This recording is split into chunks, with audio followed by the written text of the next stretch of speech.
IPL 2024లో 10 జట్ల యొక్క బలహీనతలు ఇలా ఉన్నాయి. ముందుగా పంజాబ్ కింగ్స్ యొక్క బలహీనతలు చూస్తే, పంజాబ్ కింగ్స్ యొక్క అతిపెద్ద బలహీనత ఏమిటంటే వారి స్పిన్ బౌలింగ్ విభాగంలో చాలా తక్కువగా ఎంపికలు ఉన్నాయి. ఈ సమయంలో వారి ఆటగాళ్లలో చాలా మంది ఫామ్లో ఉన్నారు.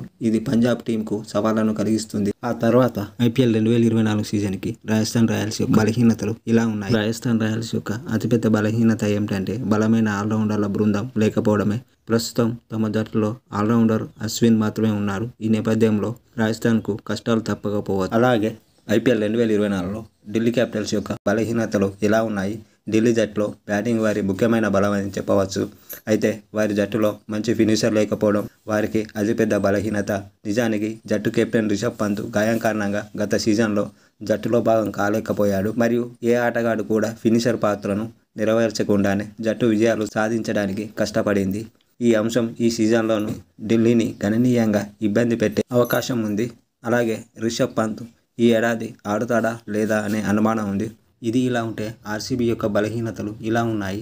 రాయల్ ఛాలెంజర్స్ బెంగళూరుకు అనుభవజ్ఞులైన బౌలర్లు లేకపోవడమే అతిపెద్ద బలహీనత అని చెప్పచ్చు. అదనంగా వారి బౌలింగ్ యూనిట్లో చాలా బలహీనంగా ఉంది. ఇది మరోసారి ట్రోఫీని గెలుచుకోవాలనే వారి కలను అడ్డుకునే అవకాశాలు ఉన్నాయి.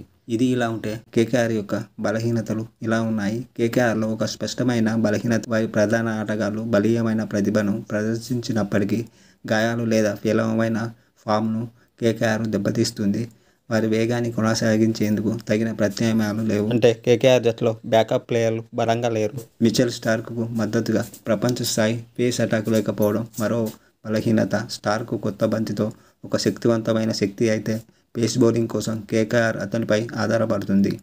ముఖ్యంగా ఫ్లాట్ పిచ్లలో లేదా పేస్ వైవిధ్యాలు కీలకమైన అధిక స్కోరింగ్ ఎన్కౌంటర్లలో ఈ బలహీనతలు ఉన్నప్పటికీ కేకేఆర్ ఐపీఎల్ 2024లో బలీయమైన శ్రేణి బలాలతో ఆయుధాలతో ప్రవేశించింది. వారి స్పిన్ దాడిని ఉపయోగించుకోవడం ద్వారా మరియు వారి బ్యాకప్ ఎంపికలను బలోపేతం చేయడం ద్వారా ఐపీఎల్ టైటిల్ కోసం పోటీదారులుగా తమ స్థానాన్ని పటిష్టం చేసుకోవచ్చు. టోర్నమెంట్ ముగుస్తున్నప్పుడు కేకేఆర్ వారి బలాన్ని పెంచుకుంటూ వారి బలహీనతలను పరిష్కరించగల సామర్థ్యం ఐపీఎల్ 2024 యొక్క గ్రౌండ్ స్టేజ్లో వారి విజయాన్ని నిర్ణయిస్తుంది. ఇది ఇలా ఉంటే గుజరాత్ టైటన్స్ యొక్క బలహీనతలు ఇలా ఉన్నాయి. గుజరాత్ టైటన్స్ యొక్క అతిపెద్ద బలహీనత వారి కెప్టెన్సీలో ఉంది. హార్దిక్ పాండ్యాను తప్పించడంలో ఇప్పుడు శుభ్మన్ గిల్ జట్టు బాధ్యతలను చేపట్టనున్నాడు. ఈ సీజన్లో గిల్ కెప్టెన్గా ఇదే మొదటిది.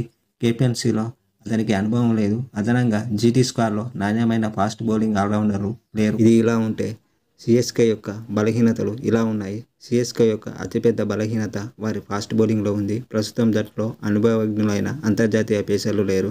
వీరు డెత్ ఓవర్లలో బ్యాటర్ల చేతులను కట్టడి చేయగలరు. ఇది ఇలా ఉంటే లక్నో సూపర్ జైంట్స్ యొక్క బలహీనతలు ఇలా ఉన్నాయి. ఐపీఎల్ 2024 సీజన్లో లక్నో సూపర్ జైంట్స్ యొక్క అతిపెద్ద బలహీనత వారి ఫాస్ట్ బౌలింగ్ యూనిట్ అని ఈ సీజన్ నుండి మార్క్ వుడ్ మాత్రమే వారి జట్టులో అనుభవజ్ఞులైన ఫాస్ట్ బౌలర్గా కనిపిస్తాడు. అదనంగా విదేశీ ఆటగాళ్లపై ఎక్కువగా ఆధారపడడం కూడా జట్టు బలహీనంగా ఉందని చెప్పచ్చు. ఇది ఇలా ఉంటే ముంబై ఇండియన్స్ యొక్క బలహీనతలు ఇలా ఉన్నాయి. ఐపీఎల్ 2024 సీజన్లో ముంబై ఇండియన్స్ యొక్క అతిపెద్ద బలహీనత ఏమిటంటే స్పిన్ విభాగంలో వారికి అనుభవం లేకపోవడమే. ప్రస్తుతం తమ జట్టులో వికెట్లు తీయగల స్పిన్నర్లు చాలా తక్కువ మంది ఉన్నారు.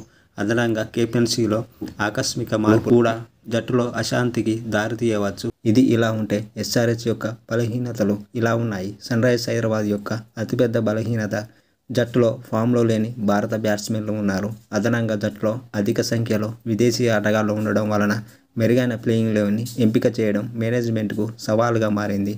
అయితే ఎస్ఆర్హెచ్లో ముఖ్యమైన ఆటగాళ్లుగా Henry Klaasen, Travis Head, Wanindu Hasaranga మరియు పాట్ కమిన్స్ వంటి ఆటగాళ్లు ఉన్నారు.